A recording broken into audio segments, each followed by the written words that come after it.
M35, S35, না S24। S24.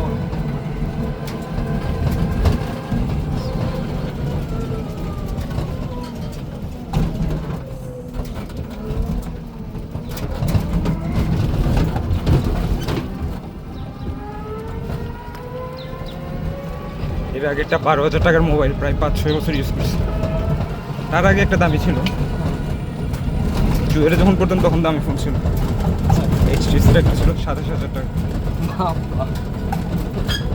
আর নিচের টাকা দিয়ে কিনছে টিউশনের টাকা, তখন তো পকেট গরম, সেই টিউশন মাসে 20,000 টাকা স্টুডেন্ট অবস্থা ইনকাম। না তখন তো স্যার দিন আরো 2-3 দিন পড়াইলে হয়। হ্যাঁ 3 দিনই তো 3 দিন পরে মিনিমাম 4টা মানে অ্যাভারেজ 20,000 টাকা থাকতো।